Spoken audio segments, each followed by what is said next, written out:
नमस्कार इंदौर, मैं सिमरन तिरवार स्वागत करती हूँ आप सभी का अबे न्यूज के 17 मार्च गुरुवार के बुलेटिन में। चलिए देखते हैं इंदौर शहर की आज की कुछ खास खबरें।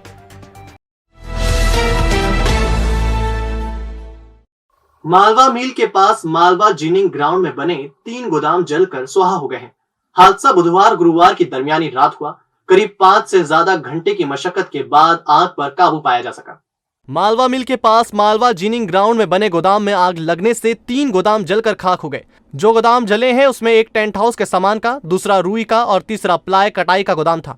आग की भयावहता का अंदाजा इसी बात से लगाया जा सकता है कि इसे बुझाने में 20 से ज्यादा टैंकर पानी लगा। आग बुझाने में 5 से ज्यादा घंटे लगे।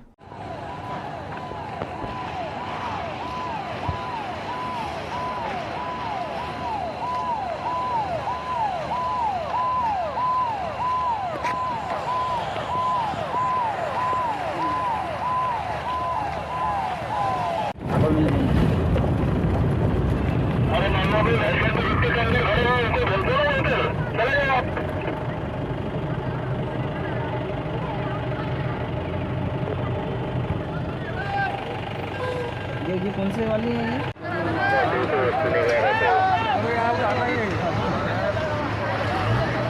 सर मैं यही पॉइंट पे हूँ, लगातार अपडेट 9 नंबर से फटाफट भेजो डालचंद जी, अपडेट लो उनसे दोनों से फटाफट।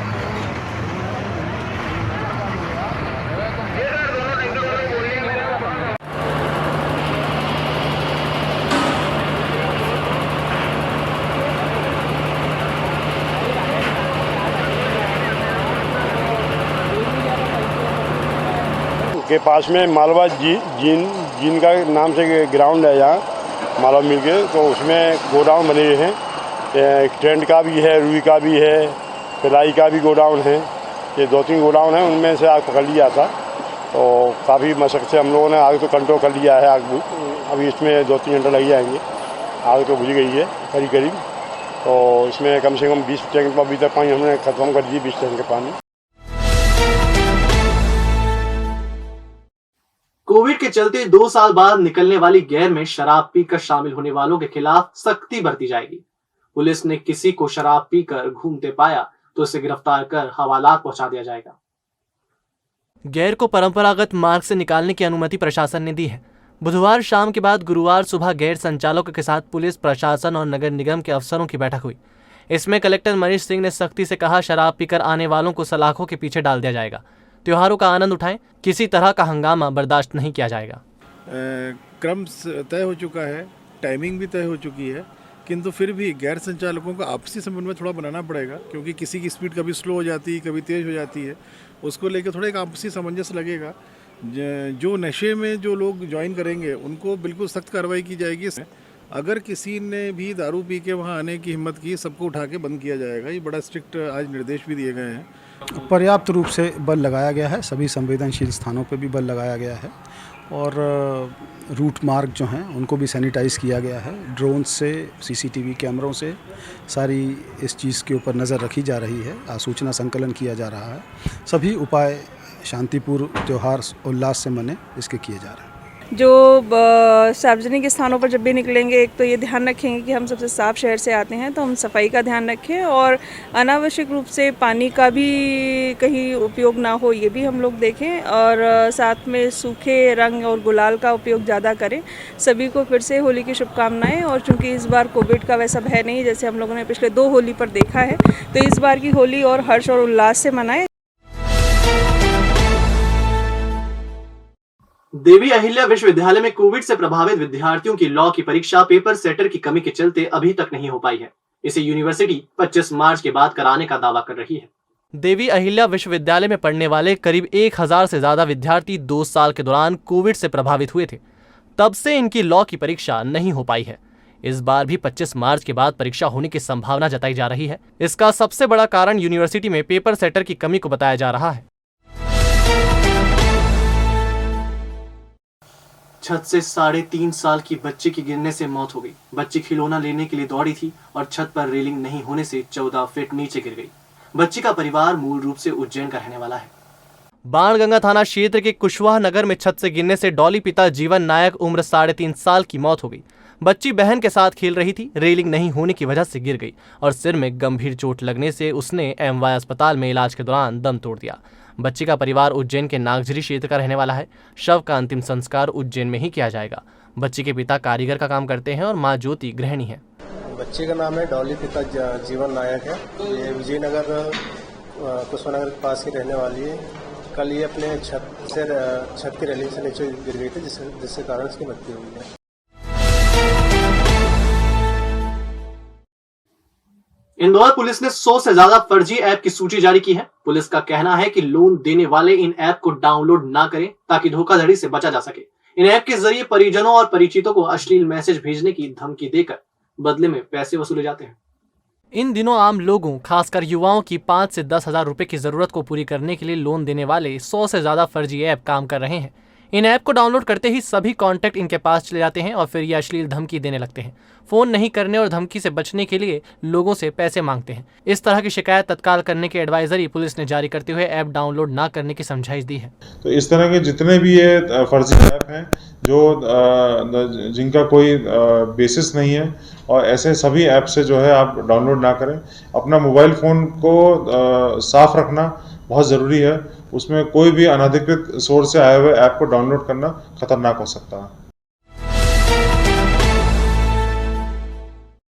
होली, धुलेंडी, शबे बारात तथा रंग पंचमी आदि को ध्यान में रखते हुए इंदौर पुलिस ने संवेदनशील क्षेत्रों में फ्लैग मार्च निकाला। मोहल्ला समिति की बैठक, शांति समिति की बैठक, बदमाशों पर प्रतिबंधात्मक कार्रवाई के साथ ही क्षेत्र में फ्लैग मार्च निकालकर पुलिस चेकिंग भी कर रही है। थाना प्रभारी एवं बल के साथ लगभग 150 से ज्यादा पुलिसकर्मियों ने फ्लैग मार्च किया। फ्लैग मार्च राजबाड़ा से प्रारंभ होकर सराफा बाजार, मच्छी बाजार से मुंबई बाजार होते हुए सुनकर धर्मशाला, प्रकाश का बगीचा, कटकटपुरा, हाथीपाला, बड़ा रावला, चंद्रभागा, लाल कुआ होते हुए थाना रावजी बाजार पहुंचा।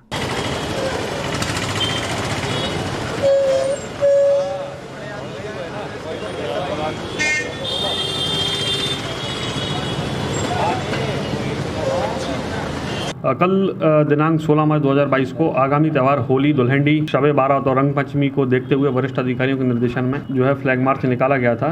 थाना जूनी इंदौर, थाना बहरकुआ, पंडीनाथ और सराफा, इन थानों का बल था, साथ ही साथ रिजर्व का बल था।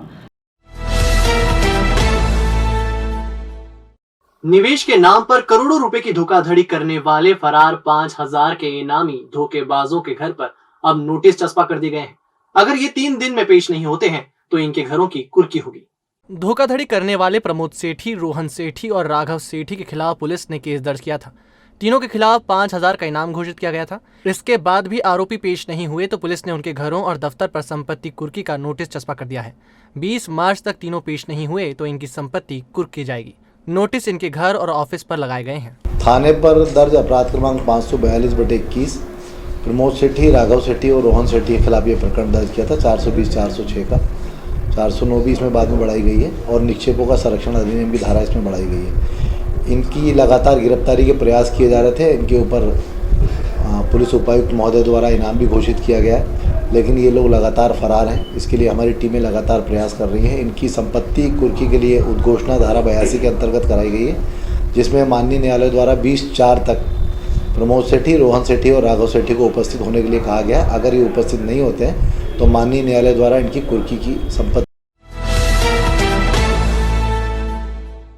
रात 1:30 बजे एक बदमाश ट्रांसपोर्टर के पास शराब पीने के पैसे मांगने पहुंच गया। जब ट्रांसपोर्टर ने रुपए देने से मना किया तो उन्होंने मारपीट की। पूरी घटना सीसीटीवी में कैद हो गई। पुलिस ने केस दर्ज कर लिया है। जूनी इंदौर थाना क्षेत्र की लोहा मंडी में ट्रांसपोर्टर कैलाश पारिक के पास रात 1:30 बजे पवन पारिक नामक बदमाश पहुंचा और शराब पीने के पैसे मांगने लगा। नहीं देने पर कैलाश के साथ बदमाश ने मारपीट की। पूरी घटना सीसीटीवी में कैद हो गई है। पुलिस ने केस दर्ज कर लिया है। फरियादी कैलाश पारिक ने थाना आकर रिपोर्ट किया कि 16 और 17 की दरमियानी रात तकरीबन 1:30 बजे पवन पारिक नाम का व्यक्ति उनके संस्थान ट्रांसपोर्ट नगर में लोहा मंडी में उनका ट्रांसपोर्ट का व्यवसाय है और ये चितावत के रहने वाले इनके पास आया और इनसे जो है वो शराब पीने के लिए पैसे मांगे। पैसे ना देने पर जो है इनके साथ मारपीट की। इस पर थाना जूनी इंदौर पर अपराध धारा 294, 323, 506 और 327 का पंजीबद्ध किया गया है और अग्रिम कार्रवाई की जा रही है। और अब खबरें दे दनादन। सेंट्रल जेल में 2 साल बाद होली का पर्व मनाया जा रहा है। इसके लिए फूल, पत्तियों और फल सब्जी से हर्बल कलर तैयार किया है। पालक से हरा रंग, गेंदे के फूल से पीला और लाल रंग गुलाब एवं चुकंदर से तैयार किया है। जेल की महिला कैदियों ने सामाजिक संस्था की मदद से इसे तैयार किया है। 2 आउटलेट से इसे खरीदा जा सकता है। लेकिन इस बार हम लोगों ने पूर्ण ऑर्गेनिक और फूलों और पत्तियों के रसों से तैयार करके यहाँ हम कलर बना रहे हैं और ये पूरा काम जो है अक्षर सामाजिक सेवा से जया कर रही हैं। इन्होंने ही बंदियों को, महिलाओं को प्रशिक्षण दिया है। बजरबट्टू हास्य कवि सम्मेलन और शोभा यात्रा का आयोजन इस वर्ष भी नहीं किया जाएगा। शोभा यात्रा मार्ग में निर्माण कार्य के चलते इसे निकालने में आयोजकों ने असमर्थता जताते हुए इसे निरस्त करने की जानकारी पत्रकार वार्ता में दी। पिछले 23 साल से बजरबट्टू हास्य कवि सम्मेलन और शोभा यात्रा का आयोजन हिंद मालवा सांस्कृतिक मंच द्वारा किया जा रहा है। जानकारी संस्था के भूपेंद्र सिंह केसरी, अजय लाहौटी और अशोक चौहान ने दी। लेकिन हम बड़े भारी मन से और जनहित को देखते हुए, जन सुरक्षा को देखते हुए हम इस कार्यक्रम को इस वर्ष निरस्त कर रहे हैं। अगले वर्ष हम और धूमधाम से और बड़ा स्वरूप करके इस कार्यक्रम को हम करेंगे। हम इसके लिए खेद प्रकट करते हैं। गेर मार्ग का गुरुवार को नगर निगम आयुक्त प्रतिभा पाल ने अफसरों के साथ निरीक्षण किया और जरूरी काम तत्काल करने के निर्देश दिए। उन्होंने कहा, लाइन शिफ्टिंग का काम किया जा चुका है। 18 मार्च तक सड़क मरम्मत का काम कर लिया जाएगा। 18 तक ये रूट पूरी तरीके से तैयार होगा। गेर की तैयारी के संबंध में बाकी सभी तैयारियां पूरी हो चुकी हैं। गेर के संबंध में जो शांति समिति या अन्य व्यवस्थाएं हैं वो भी कल कंप्लीट हो गई हैं। तो इस बार हर बार की तरह हर्ष और उल्लास से गेर का जो प्रोसेशन है वो आराम से निकल सकेगा। 10 दिन से बीमार एक युवक घर में मृत हालत में मिला। पुलिस का कहना है कि 10 दिन से वह बीमार था। एमए पास दीपक पिता बलीराम उम्र 27 साल प्राइवेट नौकरी करता था। उसकी मौत क्यों हुई इसका खुलासा पीएम रिपोर्ट के बाद होगा। अभी घर वालों से पूछताछ की गई तो बता रहे हैं कि कुछ दिन से उसकी तबीयत खराब थी, करीब 10-1 दिन से। तो जहाँ तक है मृत्यु का कारण पीएम के बाद ही बता पाएंगे। अभी तो मर्ग कायम कर लिया गया है, जाँच के बाद पता चलेगा। पहले इसने एमए करा था जीएसीसी कॉलेज से, अभी प्राइवेट जॉब कर रहा था। होली पर अच्छे दाम और खपत के चलते कार में भरकर शराब लाई जा रही है। एक कार से ऐसी ही 10 पेटी शराब पुलिस ने जब्त की। पुलिस की घेराबंदी देखकर तस्कर कार छोड़कर भाग निकले। पुलिस ने शराब जब्त कर ली है। आरोपियों की तलाश की जा रही है। कल रात को मुखबिर की सूचना पर हमने एक 4 व्हीलर वाहन पे को पकड़ा बाणगंगा क्षेत्र में। उसमें हमको 10 पेटी शराब मिली है, विदेशी शराब, और इसमें जो है आरोपियों की तलाश जारी है। और ये निश्चित ही ये देहात क्षेत्र से शहर में लाई जा रही थी और त्यौहार के मद्देनज़र जो एक्सेस खपत होती है उसके मद्देनज़र इसको स्टॉक करने के उद्देश्य से लाया जा रहा था। इसमें आरोपियों की धरपकड़ भी जारी है। 24 मार्च से 3 दिवसीय ग्रेनेक्स इंडिया 2022 एग्जीबिशन का आयोजन किया जाएगा। इसमें दाल, अनाज और मसाले की उन्नत मशीनों के साथ ही तकनीक को लेकर 100 से ज्यादा कंपनियां शामिल होंगी, जिसमें चीन, तुर्की आदि देशों की नामी कंपनियां भी शामिल रहेंगी। जानकारी ऑल इंडिया दाल एसोसिएशन के सुरेश अग्रवाल ने दी। देखो, देश के दाल मिल व्यापारी हो, आयन सीड के व्यापारी हो और किसान, सभी के लिए लाभदायक है। सब प्रकार की इसमें मशीनें हैं। दाल मिल की अधिकतम मशीनें हैं और जो खेत में मट्टी और डंठल आती है वो क्लीन करने की इसमें बेहतर क्वालिटी की मशीनें हैं। टर्की की मशीन आई है, चाइना की मशीन आई है।